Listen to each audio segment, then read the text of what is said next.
Hello সবাই, কেমন আছেন? আশা করি সবাই অনেক বেশি ভালো আছেন। আর আমি চলে এসেছি জাহাঙ্গীরনগর ইউনিভার্সিটিতে, আর শুধুমাত্র ভর্তা খাওয়ার জন্য চলে এসেছি এখানে।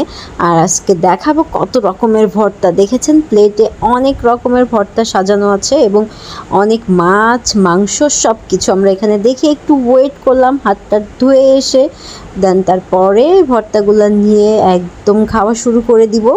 আর এখানে ভর্তা ছিল, এটা হচ্ছে শীতল ভর্তা, তারপরে চিংড়ি মাছের ভর্তা, তারপরে রসুন ভর্তা, ইলিশ ভর্তা, রুই মাছ ভর্তা, তারপর হচ্ছে বোয়াল মাছ ভর্তা। আমি সমস্ত ভর্তাগুলো নিতে পারি নাই, কারণ এত খেতে পারবো না। তারপরে ছিল আলু ভর্তা, তারপরে ছিল ডাল ভর্তা, তারপরে 2টা ডালের বড়া ছিল, যেটা আমার কাছে এত ভালো লেগেছে যেটা আসলে বলার বাহিরে। আর ওখানে কিন্তু মাংস আছে, গরুর মাংস, খাসির মাংস, মুরগির মাংস, দেশি মুরগি, ব্রয়লার মুরগি প্লাস হাঁসের মাংস।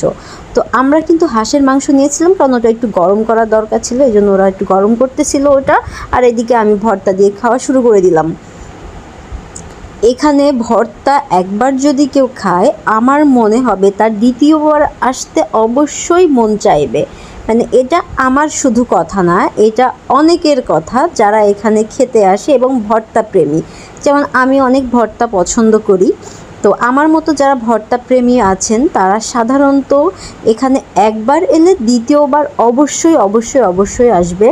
আর এখানে ভর্তার অনেক অনেক অনেক দোকান আছে, আপনার পছন্দ মতো যে কোনো দোকানে আপনি যেতে পারেন এবং আপনার পছন্দ মতো ভর্তা এখানে খেতে পারেন, কোনো ব্যাপার না। তবে মাছ ভর্তা খাওয়ার সময় অবশ্যই খেয়াল রাখবেন, ছোটোখাটো কিন্তু কাটা থাকেই, আর এটা কিন্তু বেঁধে যাওয়ার পসিবিলিটি থাকে গলাতে।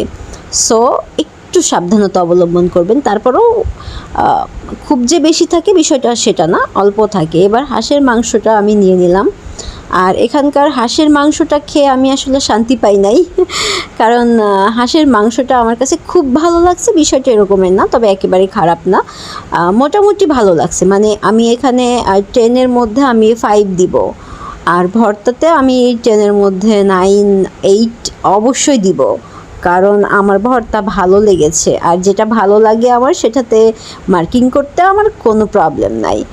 আর খেতে খেতে অবশ্য কথা বলা উচিত না, বাট আমি অপর প্রান্তে যে ব্যক্তিটা ছিল, যেই মানুষটা ছিল, আমি তার সাথে কথা বলতেছিলাম, প্রচুর কথা বলতেছিলাম।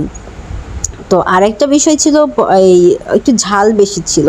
আমি যদিও বা ঝাল খেতে পছন্দ করি না, কিন্তু ভর্তায় ঝাল কিন্তু খারাপ লাগে না, মানে একটু নাক দিয়ে চোখ দিয়ে পানি পড়বে তাহলেই তো ভালো লাগবে। অবশেষে এখানে দইটা ট্রাই করলাম, কারণ আমার একটা হ্যাবিট আছে, সেটা হচ্ছে ভাত খাওয়ার পরে মিষ্টি জাতীয় কোনো কিছু খাওয়ার। তো এখানে দই ছিল, তো দধিটা আমি ট্রাই করলাম। তো এখানকার দধি মোটামুটি ভালো ছিল, এখানে আমি দধিতে 6-7 দিতেই পারি, অনায়াসে 7 দিতে পারি, 7। তো যাই হোক, আমার এই যে এখানে এসে অনেক ভালো লাগলো, আর চাইলে আপনারাও আসতে পারেন, নো প্রবলেম। ওকে।